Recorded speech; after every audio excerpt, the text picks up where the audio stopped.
Welcome back to WigginsTV, everybody. You know what time it is.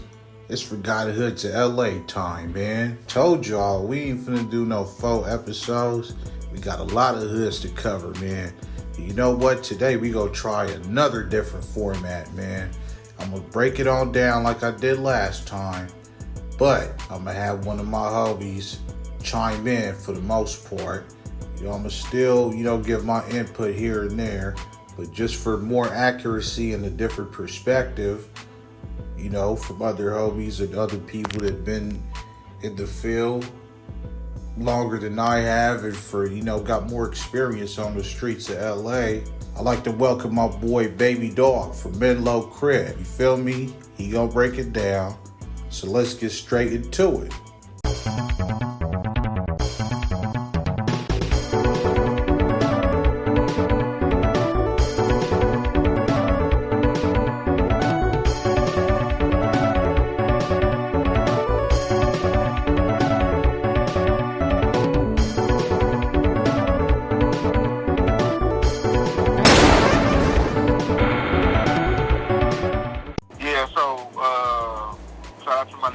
S.Wiggins, man, keep way love. 103rd was started by my nigga Casino. He had a brother named Lil Tall Bud, and their mom was from UG. And they started 103rd on 103rd Menlo on 103rd in the South. And their mama didn't really want them to do that because their mama wanted them to be from UG, but they moved to 68 and Menlo back in the late 80s, early 90s. And the homie, that's why he came before he was Casino. He was Baby 8-Ball. No, Lil 8-Ball. Lil 8-Ball, I'm sorry. Lil 8-Ball. But anyway, what happened was the UGs didn't really like the fact that we were starting another hood, and that hood, it was already a 103 UG. You know what I mean? It was 107. 106, but it was also a 103, so it was conflict of interest. So it started a little something, but we ended up having a football game with the Rolling Hundreds. You know what I mean? The Menlo versus Rolling Hundreds. We won also at Jesse Owens Park. But anyway, as far as I know, the 103, they never pushed Menlo Gangster. They always pushed Menlo Crip. You know what I mean? So it was Menlo Crip before 6'5", switched over to Menlo Crips. You know what I mean? When 103 was out, it was still 6'5" Menlo Gangster. But when 103 came out, they wasn't pushing Gangster because it was conflict of interest. So we got beef with A-Trey Gangster, so they pushed Menlo 103rd Street Menlo Gangster. And you might say 10 Trey. And niggas won't push the 10 Trey. It was crossing up to 3. No disrespect to A-Trey. But they had to change the name because the UGs was tripping about them being over there, so they changed the name to 187. And the 187s was, it was popping. He had a couple youngsters over there that was popping, but a lot of them ended up turning 10-4 hard time hustlers. They ended up turning like Rolling Hundreds. They ended up turning UG. Had a couple had a homegirl named Tanaka or something, but she ended up being like a G from over there. Light-skinned female, man. I forgot her name, Tamiko or something. You probably know about it, but yeah, that's what the 103 came about. 187 is the same thing. They just had to change the name because the UGs tripping and the other Rolling Hundreds. But the 187/103 Menlo, that was part of the Rolling Hundreds. And then, they wasn't, the Bunlong showed love and everything. At least used to come over there and fuck with the 103 Menlos. But, they was already in somebody's hood, so they couldn't do that. You know what I mean?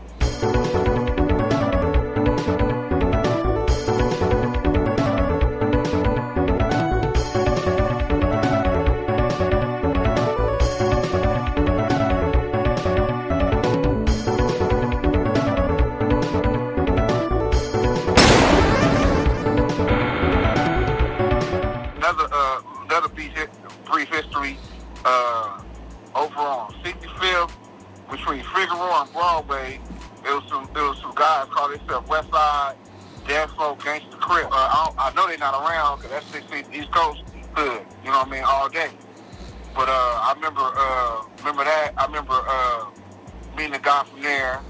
I remember you had an interview with Hustlers yesterday. I met some youngsters that was on 91st and Avalon. They claimed Dark Side 9-1 Hustler Crip. You know what I mean? And then it's another hood, another Hustler Crip I ran to. They call themselves Nine Ball. That was on 109th and Avalon, right there across the street from Lock High. The Nine Ball, they had, I think they had beef with the Front Street. I think they had beef with Front Street Watch. And the Front Street Watch was on 108th and Avalon because they claim 109th. And the Front Street Watch was 109th killer because the back streets saying 109th. But they was Nine-Ball hustlers. So I guess they was kind of, I don't know if maybe a homie from Backstreet, a non-ball could comment, but I think that was kind of like, they wasn't clicked up, but they had like a comment, your enemy is my enemy. I think they had beef with Front Street. I kicked it with them one day. See, I had a homeboy from 108 Eastside Hustler Crip. I used to go over his house to kick it. I went to Cedar Chavez and Bloodhood. You know what I mean? And the Bloods used to always, I had a, anyway, we could talk about that another day, but I used to go over there and kick with him a lot.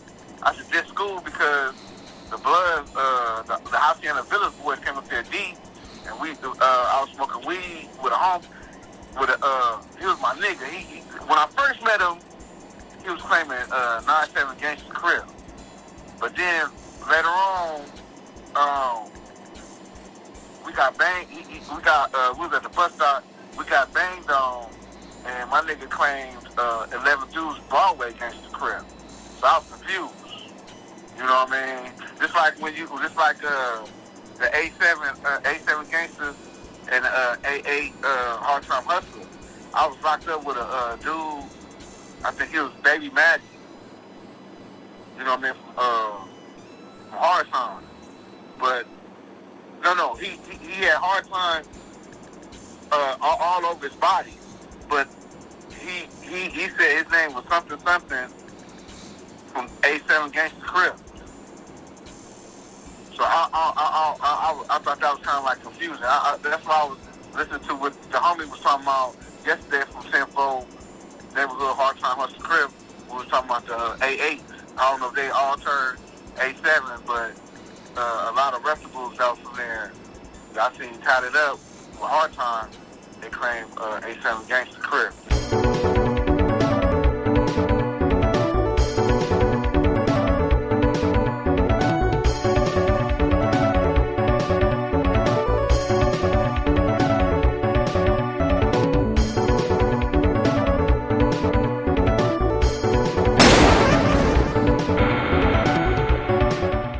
They got this shit called Magic Crip.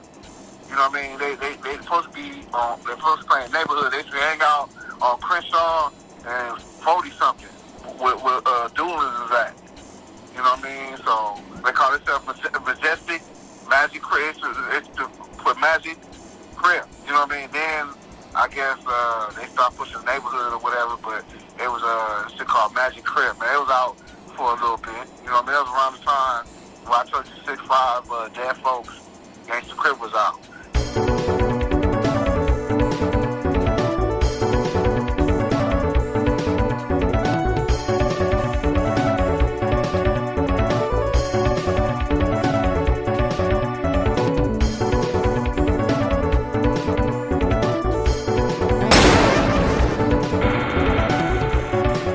I also want to talk about this hood. It was over there by Compton High. They call themselves Myrrh Street, Compton Crip. I talked to my homeboy from Front Hood. Oh yeah, Myrrh Street. Yeah, Myrrh Street. See, I talked to the homie from Front Hood. He said he never heard of them niggas, but I was locked up with a dude from there. I heard of him. Yeah, you know what I mean? So yeah, Myrrh Street, I don't know if they still out, but Myrrh Street, Gangsta Crip, Compton Crip. And Yeah, Compton Crip, my bad, Compton Crip. My bad, Majestic, Compton Crip. I'm just gonna add in that the unofficial territory of the Myrrh Street Compton Crips was around Myrrh Street, roughly from Alameda to Willowbrook, around Compton High School. The old one, not the new one.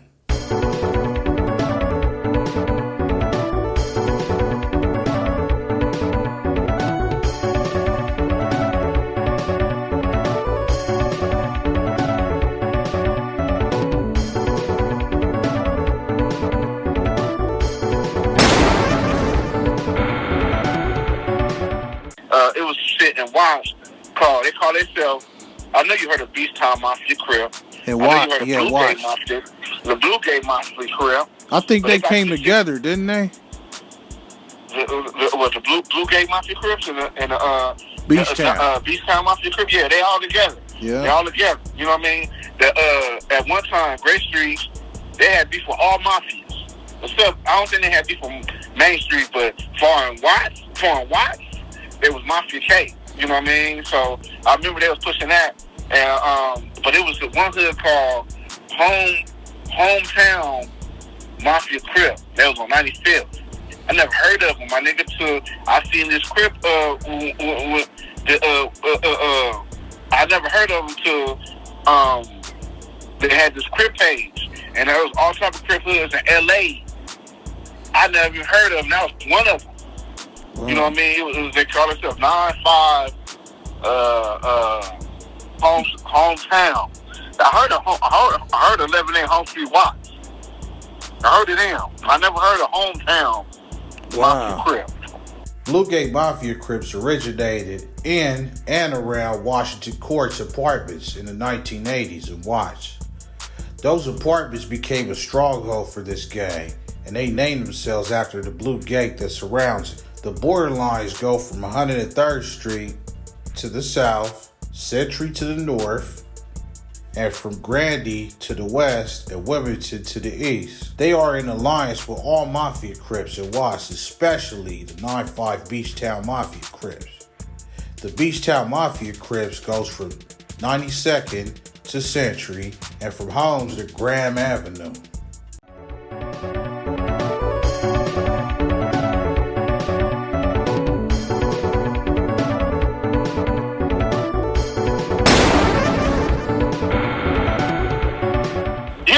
Yeah. I'm cool with them. Couple moved to our hood on 65th and Menlo, and that's how I get to know. That's how I got to know. I heard about them, but when our family moved to our hood, that's when I got to know them. But I looked at them kind of sideways because that was ECK, and we cool with the 6-pack. We cool with the East Coast. They come up to the hood and shoot dice with us. We'll fight with them, but it won't be no hood beef. It's like, you know what I mean? It's like the 6 dudes. We kick with all the whole 6-pack because they'll cross the 110. They'll walk to. Right. We'll walk over there. We used to walk to the 6 had good weed too. 60 East Coast.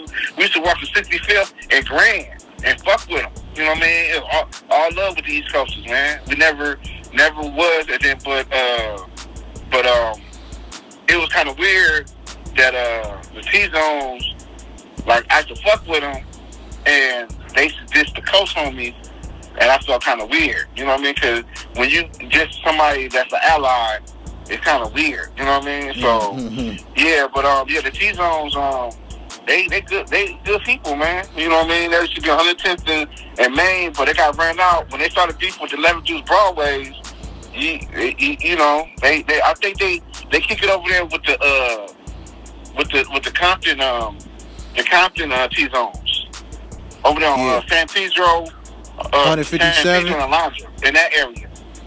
Mm-hmm. Yeah. T-Zone has 2 hoods. One in the LA area, you know, that unincorporated area, and one in Compton. T-Zone Crips stretches from 109th to 111th, and from Bay to San Pedro. T-Zone Crips used to be Mafia Crips, but they was allies with 9-8 Bay Street Crips. But they dropped the identity decades ago. It was beefing with the Broadways. Like I said, I ain't gonna say too much, you know, for that sex jerk episode. Back in the days, T-Zone used to have that good gas. For your car, of course. Wink, wink. Now, T-Zone Compton Crip also go from Main Street to San Pedro, but except from Redondo to Alondra. And they beef with, the Compton Parus and the original Swamp Compton Crips in the area. And maybe other Crips too.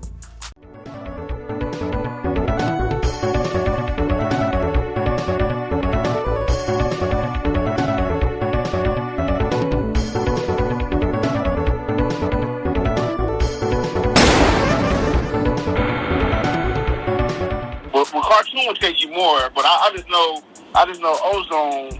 They should be like you said, hustler. There was hustlers and players, but then they turned 40 Avalon. That's where 40 Avalon comes from. From my understanding, matter of fact, I got that from my understanding from Cartoon when he was talking to Kev Mac. Because I heard about Ozone, but I didn't know there was 40 Avalon. You know what I mean? Matter of fact, I take the lie back. I was locked up with a nigga from Ozone. But he was the OG from 40 Avalon, and he told me that's where they came from. It was, you know what I mean? And that's the way he kept himself. He used to brush his hair a lot. He had some waves. He used to always make sure his nails weren't dirty. He was a real player, man. But it was from 40 Avalon. You know what I mean? Yeah, man. You know what I mean? So that's dope. Yeah, man. Yeah, so I just wanted to add this extra hood in here. The 706 Bellflower Hustler Crips was established in the early 90s with two brothers from the Rolling Hunters over there by Century moved to Bellflower. If you want to learn more about this, watch the next video I post after this, where BD from Wartime Hustler Crips gives his second interview, which is hella bomb, and he go into more detail about the 706 Hustlers. yeah, man. For sure, man. Man, thank you, baby dog, man. You welcome, Wiggins. You welcome. Thank you, my nigga. And like I said, I'm looking forward to my interview and you editing and shit and putting it together, and me looking at some other shit, man. Thank you for sitting talking. I know you're real busy. I know other brothers want to talk to you and shit like that, but thank you for giving this platform, and thank you for giving me props.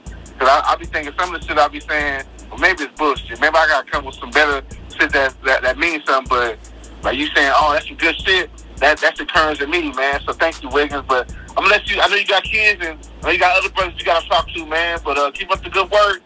And so I'm looking forward to, you know what I mean, keep on hearing and seeing you. And hit me up if you got any more questions about anything. You know what I mean? Hit me up, man. For sure, homie. All right, Wiggins. All right. In a minute, Lo. Thank you for everything. Oh, Yeah. you too, my nigga. Yep. All right. Yep. Wiggins!